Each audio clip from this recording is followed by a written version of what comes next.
Genghis Khan, जिसके आगे Hitler जैसा शासक भी पानी भरता नजर आएगा। उसका नाम इतिहास के सबसे क्रूर शासकों में सबसे ऊपर लिया जाता है। हिटलर के मुकाबले 10 गुना ज्यादा लोगों का कत्ल चंगेज खान ने करा दिया था। उसने अपने जीवन में इतना कत्लेआम मचाया था कि बताया जाता है कि एक समय पर वातावरण में कार्बन डाइऑक्साइड की मात्रा कम हो गई थी। कहा जाता है कि उसने इतनी महिलाओं के साथ संबंध बनाए कि आज के समय में दुनिया के 160 करोड़ लोगों में उसका डीएनए पाया जाता है। चंगेज खान ने दुनिया के 22% हिस्से को जीत लिया था। जीवन में 4 करोड़ लोगों को मारने के बाद जब उसकी मृत्यु हुई तो उसके बाद भी उसने 40,000 लोगों को मार दिया था। मरने के बाद भला कोई कैसे 40,000 लोगों को मार सकता है? ये स्टोरी काफी इंटरेस्टिंग है और इससे चंगेज खान की सनकी सोच के बारे में भी पता चलेगा। चंगेज खान के बारे में यूँ तो ढेर सारी मिस्ट्रीज हैं, लेकिन उसकी कब्र या मकबरा आज तक नहीं मिल पाया है और यही उसके जीवन की सबसे बड़ी अनसुलझी पहेली है। आखिर ऐसा क्यों? दोस्तों, चंगेज खान का नाम सुनकर सभी को लगता है कि वो एक मुसलमान शासक था, लेकिन असल में चंगेज खान मुसलमान नहीं था। वो मंगोल का रहने वाला था और टेंग्रिस धर्म का अनुयायी था। चंगेज खान का असली नाम तेमुजिन था। साल 1162 में लेक बैकाल के पास मंगोल्स के एक मुखिया के घर तेमुजिन का जन्म हुआ था। साल 1171 में जब तेमुजिन 10 साल का था तब उसके पिता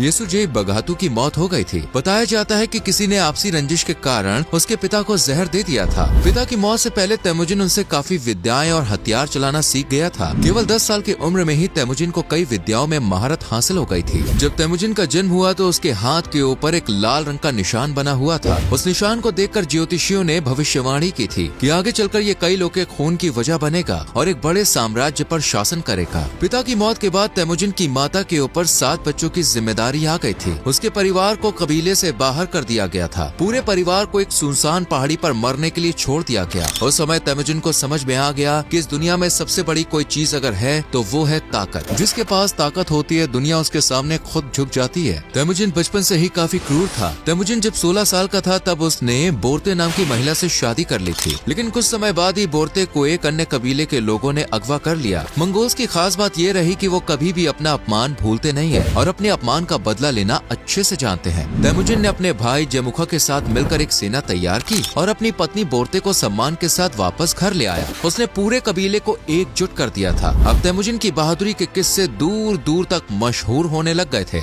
इसके बाद तेमुजिन को एक नया नाम मिला, चंगेज खान, जिसका मतलब होता है यूनिवर्सल लीडर। यहाँ खान का मतलब किसी धर्म से नहीं है, बल्कि कबीले के सरदार होने के कारण तेमुजिन को खान की उपाधि दी गई थी। तेमुजिन की एक और खास बात ये थी कि कभी भी वो धन दौलत या पैसे के लालच में नहीं आया और न ही इन चीजों ने उन्हें कभी अपनी ओर आकर्षित किया। वो कभी भी किसी के ऊपर बेमतलब हमला नहीं करता था। चंगेज खान के जन्म से पहले चीन ने हमेशा मंगोल्स को अपना गुलाम बना कर रखा और उन पर तरह तरह के अत्याचार किए थे। चंगेज खान मंगोल्स के अपमान का बदला लेना चाहता था और उसने चीन पर आक्रमण करने का फैसला किया। एक बड़ी सेना लेकर चंगेज खान ने चीन के शिया डायनेस्टी पर हमला कर दिया। शिया डायनेस्टी को खत्म करने के लिए उसने सारे रास्ते ब्लॉक कर दिए थे, जिससे कि राशन या खाने पीने की सामग्री शहर तक ना पहुंच पाए। 2-3 साल में ही शिया डायनेस्टी में भुखमरी फैलने लगी। हजारों लोगों की मौत हो गई। उसके बाद डायनेस्टी के किंग ने चंगेज खान के आगे सरेंडर कर दिया। इसके बाद चंगेज खान ने चीन की जिन डायनेस्टी पर आक्रमण किया। इन दोनों साम्राज्य के लोगों ने ही मंगोल्स पर सबसे ज्यादा अत्याचार किए थे। चंगेज खान की क्रूरता और उसकी सेना से बचने के लिए चीन ने ग्रेट वॉल ऑफ चाइना का निर्माण कराना शुरू किया, लेकिन चंगेज खान की विशाल सेना के सामने ग्रेट वॉल ऑफ चाइना का आकार भी छोटा नजर आने लगा और चंगेज की सेना आसानी से दीवार पार कर चीन में दाखिल हो गई। जिस समय चंगेज खान चीन पर आक्रमण कर रहा था, उसी समय एक अन्य पड़ोसी साम्राज्य कारा खिताई एम्पायर ने मंगोल के कुछ शहरों पर हमला कर दिया। वो इस बात से अनजान था कि अब मंगोल कमजोर नहीं रहे और वो दुनिया की किसी भी सेना को परास्त करने के लिए काफी है। चंगेज खान की मंगोल सेना ने आसानी से कारा खिताई एम्पायर को भी अपने कब्जे में ले लिया। अब चंगेज खान लगातार मंगोल एम्पायर का विस्तार कर रहा था। उसने ख्वारिज़मियान एम्पायर के साथ ट्रेड रूट को खोलने के लिए अपने 3 दूतों को भेजा, लेकिन ख्वारिज़मियान का राजा उलालुद्दीन मोहम्मद किसी के आगे झुकने वाला नहीं था। उसने मंगोल के 3 दूतों में से एक का सर काट दिया और अन्य 2 मंगोलियों को भी बेइज्जत करके वापस भेज दिया। ये पूरी घटना जब चंगेज खान तक पहुंची तो उसने ख्वारिज़मियान से बदला लेने का फैसला किया। अलाउद्दीन नहीं जानता था कि चंगेज खान उसके राज्य में कितनी तबाही लाने वाला है और जिसकी उम्मीद थी फिर वही हुआ। चंगेज खान ने अलाउद्दीन के पूरे राज्य में कत्लेआम मचा दिया और अलाउद्दीन को भी सेना ने मार दिया। साल 1221 में चंगेज खान की सेना सिंधु नदी के किनारे खड़ी थी, जिसके दूसरे छोर पर हिंदुस्तान था। हिंदुस्तान उस समय दुनिया का सबसे अमीर देश हुआ करता था। चंगेज खान अब तक दुनिया के 22% हिस्से पर कब्जा कर चुका था। कई शहर उसने तबाह कर दिए थे। ईरान में उस समय 25 लाख की आबादी थी, लेकिन चंगेज खान जब ईरान से बाहर निकला तो पूरे देश की आबादी महज 2.5 लाख रह गई थी। चीन में एक बार तो 1 घंटे के अंदर उसने 17 लोगों को मौत के घाट उतार दिया। चंगेज खान से पहले किसी भी साम्राज्य ने इतने बड़े एरिया में अपने एम्पायर का विस्तार नहीं किया था। चंगेज खान अपनी सेना में मेरिट के बेसिस पर पोस्ट तय करता था, यानी अपने प्रिय लोगों को नहीं बल्कि योग्य लोगों को सेनापति और अन्य पद दिया करता था। उसकी सेना में सभी धर्मों का सम्मान होता था, इसलिए सभी धर्मों के लोग उसकी सेना में शामिल थे। उसकी सेना इतनी ट्रेंड थी कि वो हाथों से नहीं बल्कि अपने पैरों से घोड़े को कंट्रोल करते थे, जिससे तीर चलाते समय या तलवार से लड़ते समय उनके हाथ पूरी तरह से फ्री रहे। चंगेज खान अपने सैनिकों को बोलता था कि दुश्मन को मारने के बाद उसका सर भाले में लगा कर ला, जिसके भाले में सबसे ज्यादा सर होते थे उसे वो इनाम भी देता था। ऐसे क्रूर शासक ने भारत की दहलीज पर पहुंचकर भी भारत पर हमला नहीं किया। कहा जाता है कि चंगेज खान बौद्ध धर्म से बहुत प्रभावित था। चूंकि बौद्ध धर्म की उत्पत्ति भारत से ही हुई थी, इस वजह से भी चंगेज खान ने भारत पर आक्रमण नहीं किया। कुछ अन्य इतिहासकारों की माने तो चंगेज खान ने भारत पर आक्रमण करने का फैसला टाला नहीं था, सिर्फ उसे पोस्टपोन किया था। उसे जब पता चला कि शिया डायनेस्टी वापस मंगोल एम्पायर पर आक्रमण करने की प्लानिंग कर रही है, तो वो वापस लौट गया। ये बात साल 1225 की है। उसके साथ करीब 1,80,000 सैनिकों की विशाल सेना थी। उसने सोचा था कि इस शिया डायनेस्टी को हराने के बाद वो दोबारा भारत आएगा, लेकिन शिया डायनेस्टी के साथ उसका ये युद्ध आखिरी युद्ध साबित हुआ। चंगेज खान की मौत कैसे हुई, इसके बारे में कई दावे किए जाते हैं। ज्यादातर हिस्टोरियंस का मानना है कि युद्ध के दौरान घोड़े से गिरकर चंगेज खान की मौत हो गई थी, तो वहीं कुछ लोग चंगेज खान की मौत की वजह प्लेग बीमारी को मानते हैं। लेकिन इनमें से सच क्या है, ये बात अभी तक पूरी तरह से साफ नहीं हो पाई है। चंगेज खान की मौत साल 1227 में हुई थी। इसमें सभी हिस्टोरियंस का एक मत है। यहाँ दिलचस्प बात यह है कि मरने के बाद भी चंगेज खान की वजह से 40,000 लोगों की मौत हुई थी। असल में चंगेज खान ने अपने अंतिम संस्कार की बहुत बारीकी से प्लानिंग की थी। एक पूरा रोड मैप वो तैयार करके गया था। उसकी मौत के बाद उसकी पत्नी यासुई ने उसके पूरे शरीर को सफेद कपड़े पहनाए, बेल्ट, जूते, टोपी भी पहनाए जो चंगेज खान पहनता था। शरीर को सोने की तारों से लपेटा गया। चंगेज खान के पास उस समय इतना पैसा था जिसे इन्फ्लेशन के हिसाब से कैलकुलेट किया जाए तो वो आज 120 ट्रिलियन डॉलर्स के बराबर होता। चंगेज खान के अंतिम संस्कार में करीब 2000 सैनिक शामिल हुए थे। चंगेज खान ने कहा था कि उसके मरने के बाद उसकी कोई भी निशानी धरती पर नहीं रहनी चाहिए। उसकी कब्र को सैनिकों ने दबाया और कई घंटे तक उसके ऊपर घोड़े दौड़ाए, जिससे कि कब्र वाली जगह पर कोई निशान न रहे। इसके बाद पास से बहती एक नदी का बहाव कब्र की साइड मोड़ दिया, जिससे पानी के नीचे कोई कब्र ढूंढने की कोशिश भी न करे। वो 2000 लोग जब वापस जाने लगे तो रास्ते में उनका सामना 10,000 सैनिकों की फौज से हुआ। दोनों में युद्ध हुआ और सभी 2000 लोग मारे गए, जिन्हें पता था कि चंगेज खान की कब्र कहाँ पर है। बाकी 10,000 लोगों को अब ये पता था कि किस शहर में चंगेज खान की कब्र है। उन 10,000 लोग का सामना 20,000 सैनिकों की टुकड़ी से हुआ और सभी 10,000 सैनिकों को मार दिया गया। वो 20,000 सैनिक जब वापस लौटे तो एक एक करके उन्हें भी मार दिया गया। ये सभी सैनिक पहले से ही जानते थे कि वो जिंदा नहीं बचेंगे, लेकिन चंगेज खान की अंतिम इच्छा पूरी करने के लिए उन्होंने ये पूरी प्लानिंग की। बहुत से लोग का ऐसा मानना है कि चंगेज खान की कब्र को ढूंढने वाले शख्स की मौत हो जाएगी, इसलिए चंगेज खान की कब्र कहाँ मौजूद है इसके बारे में कोई नहीं जानता। चंगेज खान को डर था कि कहीं उसके मरने के बाद उसकी कब्र से लाश को बाहर निकालकर उसे अपमानित न किया जाए। चंगेज खान अपनी कोई तस्वीर या मूर्ति भी नहीं बनवाता था। हालांकि उसके मरने के बाद लोगों ने उसकी तस्वीर बनाई और आज मंगोल में कई जगह उसकी मूर्ति लगी हुई है। दुनिया में सबसे बड़ी घोड़े की मूर्ति मंगोलिया में ही लगी हुई है, जिस पर चंगेज खान बैठा हुआ है। ये मूर्ति 131 फीट ऊंची है, जो सैलानियों के बीच भी प्रमुख आकर्षण का केंद्र है। कई एक्सपर्ट्स और रिसर्चर्स ने चंगेज खान की कब्र का पता लगाने की कोशिश की, लेकिन कुछ भी पता नहीं चल पाया। कुछ लोगों का तो ये भी कहना है कि चंगेज खान की डेड बॉडी को एक पहाड़ी के ऊपर फेंक दिया गया था, जिसे चीलों और गिद्धों ने खा लिया और बाकी बॉडी नेचर में डिकम्पोज हो गई। मंगोल एम्पायर में इस तरह के अंतिम संस्कार को स्काई बरियल कहा जाता है। पारसी समुदाय में भी कुछ इसी तरह से व्यक्ति का अंतिम संस्कार होता है। चंगेज खान ने 40 मिलियन यानी 4 करोड़ लोगों को मरवा दिया था। कहा जाता है कि अगर चंगेज खान हिटलर के टाइम पर होता और उसके पास आधुनिक बम, हथियार, गोला बारूद और बंदूकें होती तो शायद वो पूरी दुनिया को तबाह कर देता, क्योंकि सिर्फ तलवार, तीर और भालों से ही उसने मौत का ऐसा कोहराम मचाया था जिसे आज तक दुनिया भूल नहीं पाई है। चंगेज खान की मौत के 10 साल बाद तक कोई भी उसके खिलाफ बोल नहीं पाता था। लोगों को डर था कि कहीं चंगेज खान वापस से जिंदा ना हो जाए। आज भी मंगोलिया के लोग चंगेज खान को महान मानते हैं और उसे फादर ऑफ मंगोलिया भी कहा जाता है। तो दोस्तों, ये थी चंगेज खान की मौत के मंजर की एक दास्तान, जिसने एक समय पर दुनिया की 10% आबादी को खत्म कर दिया था। आपको क्या लगता है कि चंगेज खान की कब्र मिल पाएगी या नहीं? अपने विचार कमेंट सेक्शन में जरूर लिखें। वीडियो अच्छी लगी हो तो लाइक और शेयर करें।